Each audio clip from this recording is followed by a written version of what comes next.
From a Sarah Jane Adventures actor to locations from a much-loved 2007 story, parallels with previous Cyberman stories to nods to a Chibnall crime drama, here are 6 things you may have missed in the thrilling Ascension of the Cybermen.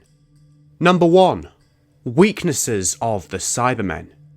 2 of the devices built by the Doctor and her fam as part of their defence against the Cybermen hark back to some of the methods used to defeat them in previous stories.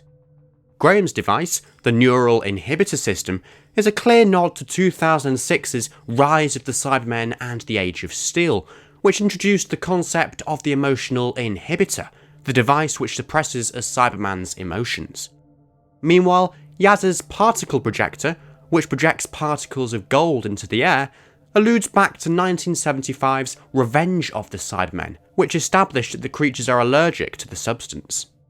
Number 2. A reused actor and a reused location. Julie Graham, appearing here as Ravio, previously played Ruby White in the Sarah Jane Adventures story Goodbye Sarah Jane Smith. She's the 3rd SJA alumni to star in this season, following in the footsteps of Bradley Walsh and Anjali Mahindra. And parts of the Irish subplot were filmed at St Fagan's National Museum of History, a location previously used extensively in Human Nature and The Family of Blood. The shop on the left of Brendan and his dad as they walk to the Garda station is the same one that the piano fell outside of in Human Nature, while the Garda station itself appeared as the village hall where the dance takes place at the end of the story. If it turns out that Brendan, like John Smith, is a Time Lord hidden under a false identity, this will be a nice coincidence.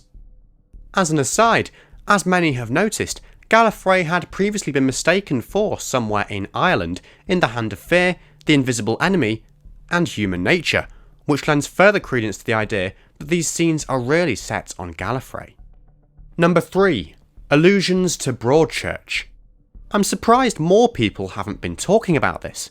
The sweeping shot of cliffs which opens the 3rd scene of the Irish subplot immediately reminded me of Chris Chibnall's other hit show, which ran from 2013 to 2017, and of course starred Jodie Whittaker before she became the Doctor, alongside a whole host of other Doctor Who alumni. Then, Brendan was seen falling off the said cliffs onto the beach below, a shot which, again, wouldn't have looked out of place in Broadchurch. If that wasn't enough, the next shot, showing Brendan's supposedly dead body lying on the sand, the cliffs towering over him, was so reminiscent of Broadchurch that I actually ended up shouting, "What? This is Doctor Who, not Broadchurch," at my television screen. Joking aside, was there any significance to this coastal setting? It's hard to say, given that so much of this subplot remains unsolved and unexplained, but perhaps the timeless children will shed some light on things. Whatever the case, I think it's fairly clear that this scene was a deliberate nod back to some of Chibnall's previous work. Number 4. Another hologram showdown. This rather cool technique of having the Doctor face off with a villain in hologram form has been used quite a few times now. In fact, with all 3 of the show's big bad enemies, the Recon Dalek in Resolution, the Master in Spyfall, and now the lone Cyberman in this story. Number 5. Parallels with World Enough and Time and the Doctor Falls. A last outpost of human survivors fighting the Cybermen? Check. Idyllic countryside imagery juxtaposed with Cyberman battle action? Check. More than one model of Cyberman? Check. The Master? Check. A cliffhanger involving the Master and the Cybermen? Check. At a push, you could also say that supporting characters Hasran and Ravio look pretty similar to one another, and they both perform similar functions within the narrative. Again, I'm only joking here. Both stories are great in their own right, but the number of parallels between them is quite uncanny. Number 6. Quickfire Easter eggs. Battered, broken down versions of the Cybus or RTD era Cybermen have appeared as far back as 2010 in the Pandorica Opens, and subsequently with new chest pieces to cover up the sea in 2011's Closing Time, 2013's Nightmare in Silver, 2015's Hell-Bent, and 2017's The Doctor Falls. 14 years on, and they're still getting use out of those costumes. Ascension of the Cybermen is the latest in a handful of stories to not feature the TARDIS whatsoever.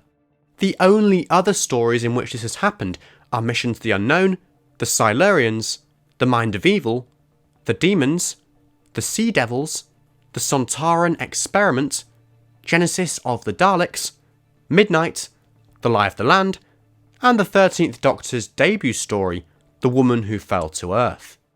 And on the subject of that story, the closing titles saw a welcome return of the Middle Eight, a section of the Doctor Who theme not heard on screen since The Woman Who Fell to Earth, but included here due to the extended runtime of the Next Time trailer. And as a little bonus, one of the shots from the Next Time trailer shows a hill with a trig point, possibly harking back to the 13th Doctor reveal teaser released way back in 2017. Has Chibnall been playing the long game all along, or is this just a massive coincidence? As ever, thank you so much for watching this video. I really hope it's pointed out something to you that you hadn't noticed in the episode before. And if there's anything I missed or forgot to say, please do let me know in the comments section. I'll be back next week for one more 6 Things You Missed video focusing on the final episode of Series 12, The Timeless Children. So please do subscribe if you're new so that you don't miss that. Otherwise, thank you so much for watching once again, and goodbye for now.